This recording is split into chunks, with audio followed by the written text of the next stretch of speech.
Hey everybody, I'm going to do something I don't like to do so much, which is read at you while I'm shooting a video, which means I've got a phone in each hand here at the dog park. But this is stuff that would take me a very long time to get out conversationally, without notes or anything. So first up, I did a video just recently where I was talking about how the United States is a democracy in name only, and that's not a criticism that is specific to the United States. I would say that pretty much every government that presents itself as any sort of democratic republican, in the world today is not a direct democracy, and it's really not even a democracy in any meaningful sense. If by meaningful sense you mean that it is the people's will communicated and enacted through elections, which is the determiner of government policy. That's just not how it works. What we have effectively is an oligarchy, and I would say a gerontocratic oligarchy, and also a corporate oligarchy, which is to say, rule by money, rule by the wealthy. Well, that's plutocracy, actually. We have a plutocratic, gerontocratic oligarchy, and oligarchies rule by small groups, which, I think is correct. We have a power elite, but there are many factions to the power elite. They are not united in their aims. They are not united in their belief systems, but they seem to exhibit collusion or a coordination of action which you would think would require collusion, but in fact doesn't.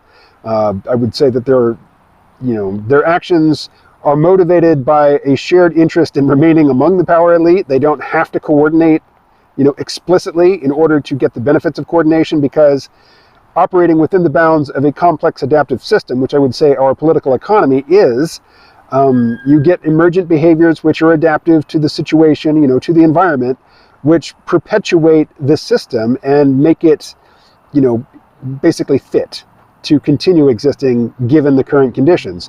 And part of that means emergent behaviors, spontaneously emergent behaviors in the system, which look like collusion and of course give rise to all manner of conspiracy theory, but which in fact are not the result of explicit collusion. Okay, that's more than I meant to get into up front.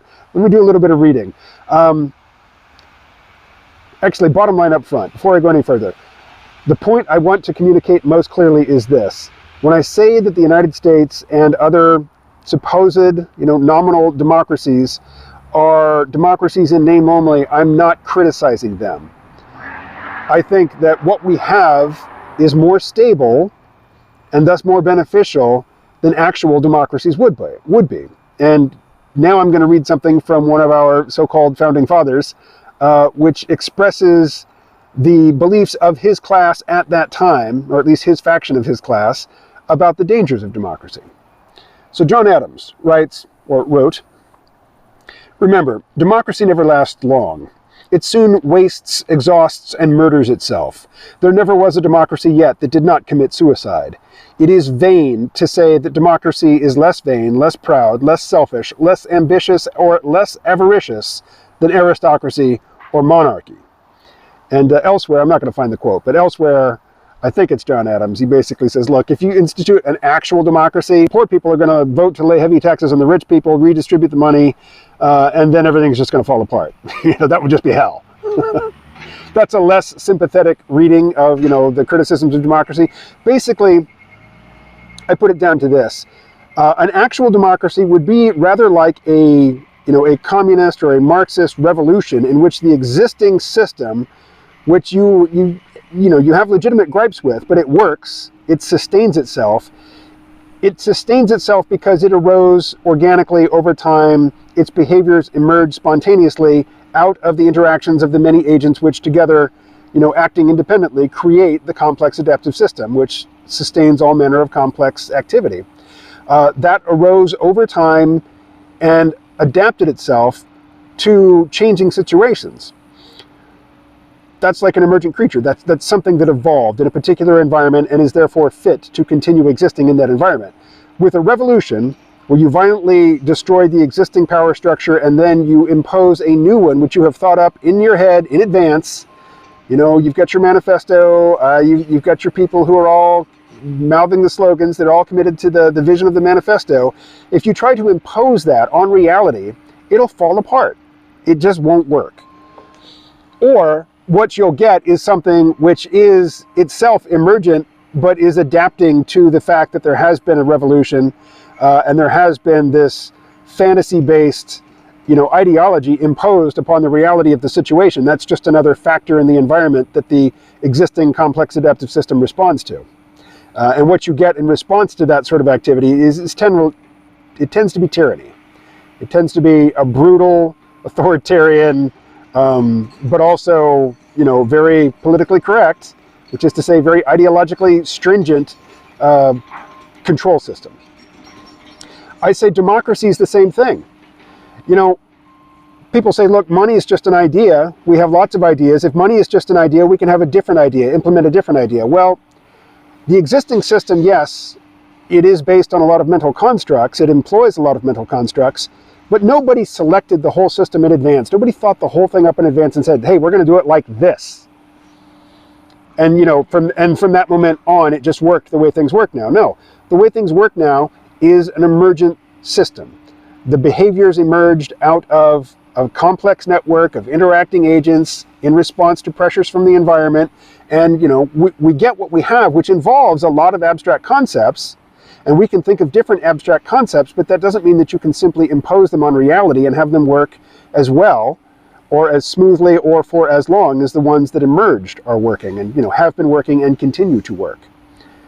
Not defending the current system, just saying that if we were to have like what most people would consider to be real democracy, which is the people all agree that they want X, they vote for X, and then the politicians just mandate that X happens exactly as it was dictated without regard for any other on-the-ground considerations, or existing interacting parts of the system, it just wouldn't work.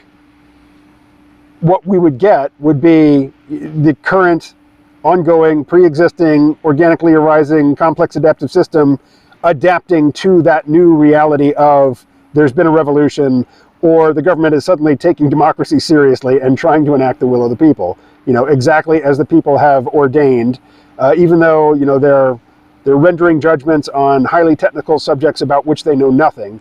And, they're just deciding that what's true is what they want to be true, or what makes them feel good, or what validates their belief systems, or their class, or their tribe, or whatever. Not everything can be up for a vote. The value of pi is not up for a vote, and it's not up for, revision by a legislature either. I mean, you can pass the law, but it doesn't change how circles work. How are we doing on time? Oh, not bad at all. Okay, so let me read another thing. I've already been talking about complex adaptive systems, but let's just get, the top line Wikipedia definition, because I think it's useful. A complex adaptive system is a system that is complex in that it is a dynamic network of interactions, but the behavior of the ensemble may not be predictable according to the behavior of the components. It is adaptive in that individual and collective behavior mutate and self-organize corresponding to the change-initiating microevents or collection of events. It is also a complex macroscopic collection of relatively similar and partially connected microstructures, formed in order to adapt to the changing environment and increase their survivability as a macrostructure.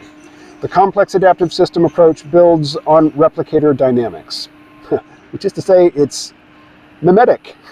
Although I used to, like when I was in grad school in the 90s, I was super into the concept of the meme. This was before memes in the contemporary sense existed. A meme, it suggested that ideas and information structures replicating in an environment of human brains, along with printing presses and telephones and telegraphs and whatnot. Computers weren't all that big a thing then, but basically it implied that all of the dynamics that you would be part of your working vocabulary if you were talking about evolution of natural systems, evolution by natural selection, in terms of genes, that all of those processes had analogs in the realm of culture. The meme as just a picture with a humorous caption that people spread around on social media has lost all of that nuance, but it has succeeded in the tiny, tiny kernel of memetics that it has carried to the mass mind. It is carried to the mass mind in like a serious way. It is such a successful meme, but it has been boulderized. It has been, everything that is really subtle and useful and captivating about the concept to me has been stripped away in payment for its success. All right, there's another dog here at the dog park. This is a topic that I can go on and on about, so I'm going to leave it there for now. Thoughts, questions, opinions, hit me.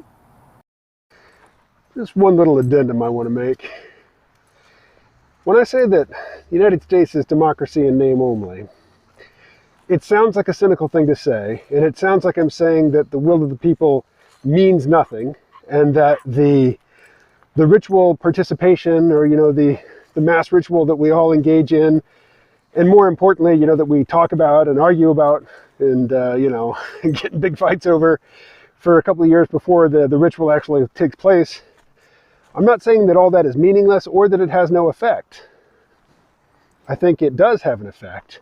I think it is, one causal factor at work in the various interpenetrating, subsystems within our larger political economy. So the will of the people, the speech of the people, be it free and coerced, they're all ingredients.